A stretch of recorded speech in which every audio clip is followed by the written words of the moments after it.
ఇటీవల big boss Telugu season 8 ముగిసింది. కన్నడ నటుడు నిఖిల్ టైటిల్ సొంతం చేసుకున్నాడు. వైల్డ్ కార్డ్ ఎంట్రీ ఇచ్చిన గౌతమ్ రన్నర్గా నిలిచాడు. ఇక నబీల్, ప్రేరణ, అవినాష్ తర్వాత స్థానాల్లో నిలిచారు. కాగా విష్ణుప్రియ టైటిల్ విన్నర్ అవుతుందని అందరూ భావించారు. కానీ ఆమె ఫైనల్కి కూడా వెళ్ళలేకపోయింది. గ్రాండ్ లాంచ్ ఈవెంట్ ద్వారా 14 మంది సెలబ్రిటీస్ని బిగ్ బాస్ హౌస్లోకి పంపించారు. వారిలో విష్ణుప్రియకు భారీ ఫేమ్ ఉంది. ఈ క్రమంలో ఈసారి బిగ్ బాస్ టైటిల్ ఆ అమ్మాయిదే అనుకున్నారు అంతా.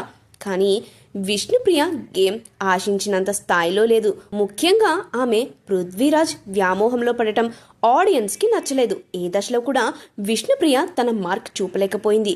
పృథ్వీకి సేవలు చేస్తూ అతడితో రొమాన్స్ చేస్తూ నెట్టుకొచ్చింది. ఆమె గేమ్కి 10 వారాలు హౌస్లో ఉండటమే ఎక్కువ. నీ గేమ్ తప్పుదారి పట్టిందని హెచ్చరించిన విష్ణుప్రియ మార్చుకోలేదు. విష్ణుప్రియపై నెగిటివిటీ పెరిగిపోయింది. 14వ వారం ఆమె ఎలిమినేట్ అయ్యింది. బిగ్ బాస్ హౌస్ నుంచి బయటకు వచ్చాక విష్ణుప్రియ మొదటిసారి ఓ ఇంటర్వ్యూలో పాల్గొంది.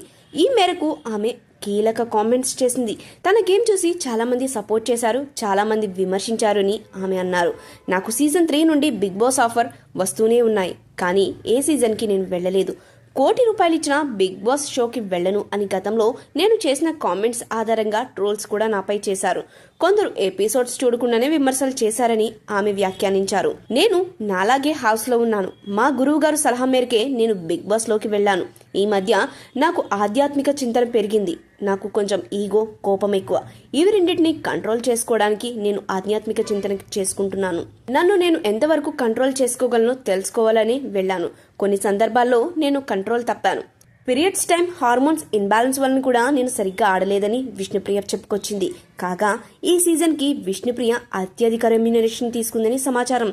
వారానికి 4 లక్షల చొప్పున 14 వారాలకు 56 లక్షల రెమ్యునరేషన్ని రాబట్టిందట.